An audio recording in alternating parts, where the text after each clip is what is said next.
அனைவருக்கும் வணக்கம். Welcome to Kavina classes.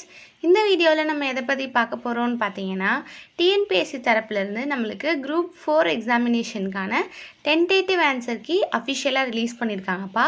அதை எப்படி நம்ம வெப்சைட்குள்ளே போய் டவுன்லோட் பண்ணணும் அப்படிங்கிறத இந்த வீடியோவில் பார்க்க போகிறோம். ஸோ ஃபஸ்ட்டு என்ன பண்ணியிருக்கோன்னு பார்த்தீங்கன்னா, tnpsc.gov.in அப்படிங்கிற டிஎன்பிஎஸ்சியோட அஃபிஷியல் வெப்சைட்டு நம்ம கூகுளில் போய் ஓப்பன் பண்ணியிருக்கோம். ஸோ ஃபஸ்ட்டு நம்மளுக்கு இப்படி தானே தெரியும். ஸோ இதில் கீழே லாஸ்ட்டு ஸ்க்ரோல் பண்ணிங்க அப்படின்னா இந்த இடத்துல நம்மளுக்கு முதன்மை பக்கம் ஹோம் பேஜ் அப்படின்னு இருக்கா, அதை தான் நம்ம ஃபஸ்ட்டு கிளிக் பண்ணணும். ஸோ இதை கிளிக் பண்ணால் நம்மளுக்கு என்ன பேஜ் வருது அப்படிங்கிறத பாருங்கள். ஸோ வழக்கம் போல் நம்மளுக்கு டிஎன்பிஎஸ்சியோட வெப்சைட் வந்துருச்சு.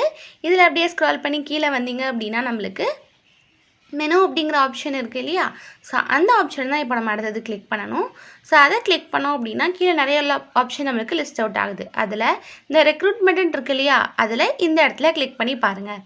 ஸோ அங்கே கிளிக் பண்ணும்போது நம்மளுக்கு என்ன வருதுன்னு பாருங்கள். அதுக்கப்புறம் இன்னும் நிறைய இருக்குது. அதை ஸ்க்ரோல் பண்ணிகிட்டே வந்தோம் அப்படின்னா கீழே question papers or answer keys அப்படிங்கிற ஆப்ஷன் இருக்கா, அதில் இந்த இடத்த கிளிக் பண்ணணும்.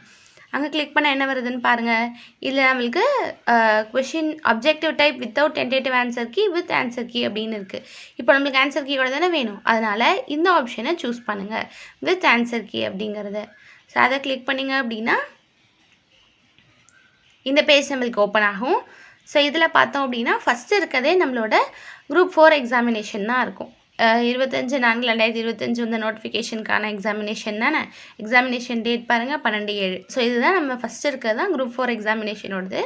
இந்த சைடில் பார்த்தீங்க அப்படின்னா ஆன்சர் கீ டென்டேட்டிவ் அப்படிங்கிறதுல நம்மளுக்கு 21/7/2025 தேதி இருக்கும். இப்போது இந்த தேதியை மட்டும் நம்ம கிளிக் பண்ணால் போதும். இந்த தேதியை கிளிக் பண்ணணும், சரிங்களா. இதை கிளிக் பண்ணிங்க அப்படின்னா இன்னொரு பேஜ் ஓப்பன் ஆகும். ஸோ இந்த பேஜில் தான் நம்மளுக்கு ஆன்சர் கீயை டவுன்லோட் பண்ண போகிறோம். ஸோ இங்கே பார்த்தீங்கன்னாலே நம்மளுக்கு கொடுத்துருக்காங்க குரூப் 4 எக்ஸாமினேஷனோட 12/7/2025 நடந்த எக்ஸாமினேஷனுக்கான ஆன்சர் கீ டென்டேட்டிவான கீஸ் நம்மளுக்கு வந்து வெளியிட்ருக்காங்க அப்படின்னு கொடுத்துருக்காங்க. இப்போ இதில் ஜென்ரல் இங்கிலீஷ்க்கும் நம்மளுக்கு இருக்குது, தமிழ் ப்ளஸ் ஜிஎஸ்க்கும் நம்மளுக்கு இருக்குது. இப்போ இதை எப்படி டவுன்லோட் பண்ணுறது அப்படின்னு பார்த்தீங்கன்னா, ஸோ நம்மளுக்கு இந்த கொஷின் பேப்பர் இந்த வேர்ட்ஸில் கொடுத்துருக்காங்க இல்லையா, இதை ஜஸ்ட்டு கிளிக் பண்ணாலே போதும் நம்மளுக்கு டவுன்லோட் ஆயிரும். ஓகேவா, இதை எப்படி ஜஸ்ட்டு கிளிக் பண்ணுங்கள், நம்மளுக்கு டவுன்லோட் ஆயிரும். நான் ஏற்கனவே டவுன்லோட் பண்ணிட்டேங்கிறதுனால மறுபடியும் டவுன்லோட் பண்ணணுமா அப்படின்னு கேட்குது. ஸோ நீங்கள் இந்த லிங்க் இருக்குது இல்லையா, இதை மட்டும் கிளிக் பண்ணுங்கள், உங்களுக்கு பிடிஎஃபாக டவுன்லோட் ஆகிடும். அதுக்கப்புறம் அந்த நீங்கள் பார்த்து எப்படின்னு செக் பண்ணிக்கலாம், சரிங்களா. இப்போது இது வந்து டிஎன்பிஎஸ்சி தரப்புலேருந்து கொடுத்துருக்க டென்டேட்டிவ் ஆன்சர் கீ.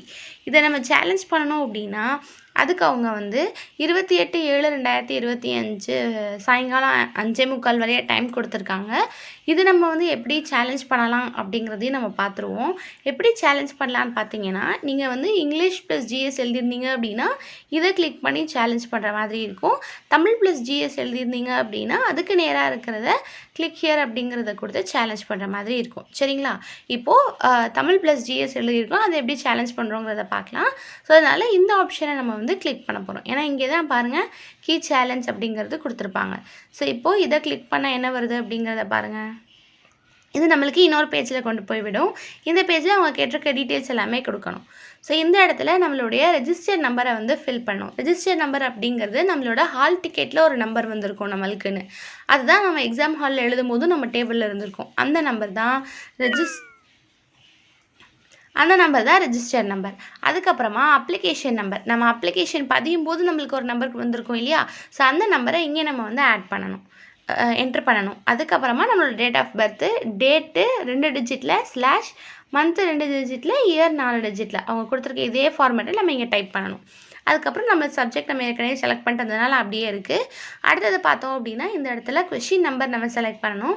ஸோ இதில் 200 வரையே நம்மளுக்கு கொஷின் நம்பர் லிஸ்ட் அவுட் ஆகிருக்கும். நம்ம என்ன கொஷினை சேலஞ்ச் பண்ண போகிறோமோ அந்த கொஷின் நம்பரை சூஸ் பண்ணணும். ஸோ இந்த கொஷின் நம்பர் எதை பேஸ் பண்ணி சூஸ் பண்ணணும்னு பார்த்தீங்கன்னா, இப்போ நம்ம ஆன்சர் பார்க்குறதுக்கு ஒரு பிடிஎஃப் டவுன்லோட் பண்ணோம் இல்லையா, அந்த பிடிஎஃபோட கொஷின் நம்பரை தான் நம்ம இங்கே கொடுக்கணும். நம்ம எழுதிட்டு வந்திருப்போம் இல்லையா எக்ஸாம், அந்த கொஷின் நம்பரை கொடுத்துடக்கூடாது. ஸோ கொஷின் நம்பர் கொடுக்கும்போது இந்த இடத்துல கொஞ்சம் கவனமாக செலக்ட் பண்ணுங்கள். நம்ம டவுன்லோட் பண்ணி செக் பண்ணியிருக்கோம் இல்லையா, அதில் உள்ள கொஷின் நம்பரை கொடுக்கணும். ஸோ அதுக்கப்புறம் சப்மிட் அப்படிங்கிறது கேட்குது. ஸோ இது சப்மிட் அப்படிங்கிற ஆப்ஷனை நம்ம கிளிக் பண்ணோம் அப்படின்னா அடுத்தது நம்மளுக்கு வந்து ப்ரூஃப் கேட்கும். ஸோ இப்போ நம்ம ஆன்சர் சேலஞ்ச் பண்ணுறோம் அப்படின்னா இதுக்கு ப்ரூஃபாக நம்ம எது வைக்கலாம் அப்படின்னு பார்த்தீங்கன்னா, ஒரிஜினல் சோர்ஸில் இருக்கிறது தான் வைக்கணும். ஒன்றும் ஸ்கூல் புக்கில் இருக்கிறது வைக்கலாம், அப்படி இல்லைன்னா ஏதாவது ஆத்தர் எழுதியிருப்பாங்க இல்லையா, இப்போது அந்த சப்ஜெக்டில் ஸ்பெஷலைஸாக இருக்கிற ஆத்தர் எழுதியிருப்பாங்கல்ல, அந்த புக்கை நம்ம வந்து வைக்கலாம். ஸோ அப்படி இருக்கிற புக்கில் ரெஃபரன்ஸ் இருந்தது அப்படின்னா மட்டும்தான் நம்ம ஆன்சர் கீ சேலஞ்சுக்கு வச்சோம் அப்படின்னா அது வந்து நம்மளுக்கு செல்லும். சரிங்களா? இப்போது இதுதான் ஆன்சர் கீ சேலஞ்ச் பண்ணுற மெத்தட். ஸோ அடுத்த ப்ரூஃப் நம்ம அட்டாச் பண்ணிட்டோம் அப்படின்னா நம்மளுக்கு இந்த கொஷின் வந்து சேலஞ்ச் ஆயிரும். ஸோ இதுதான் ஆன்சர் கீ எப்படி செக் பண்ணுறது, எப்படி ஆன்சர் சேலஞ்ச் பண்ணுறது அப்படிங்கிறத வெப்சைட்டில் போய் நீங்கள் எப்படி பண்ணணும் அப்படிங்கிறது. ஸோ இப்போ வந்திருக்க டென்டேட்டிவ் ஆன்சர் கீ இப்படி நம்ம அனலைஸ் பண்ணி பார்க்கும்போதுல கொஷின்ஸில் வந்து நம்மளுக்கு மிஸ்டேக்ஸ் இருக்குது. ஸோ என்னென்ன கொஷின்ஸ் சேலஞ்ச் பண்ணலாம் அப்படிங்கிறத அடுத்த வீடியோவில் பார்க்கலாம். கட் ஆஃப் அனலைசிஸ் என்னவா இருக்கும் அப்படிங்கிறதையும் பார்த்துருவோம். ஏன்னா நம்மளுக்கு கட் ஆஃப் குறையிறதுக்கும் வாய்ப்பு இருக்குது. ஸ்டூடெண்ட்ஸ் கொடுத்துருக்க அட்டெம்ப்ட்ஸ் வந்து அந்த மாதிரி தான் இருக்குது. ஸோ கட் ஆஃப் எவ்வளோ குறையும், என்னென்ன கொஷின் சேலஞ்ச் பண்ணலாம் அப்படிங்கிறதெல்லாம் நம்ம அடுத்த வீடியோவில் பார்க்கலாம். தேங்க்யூ.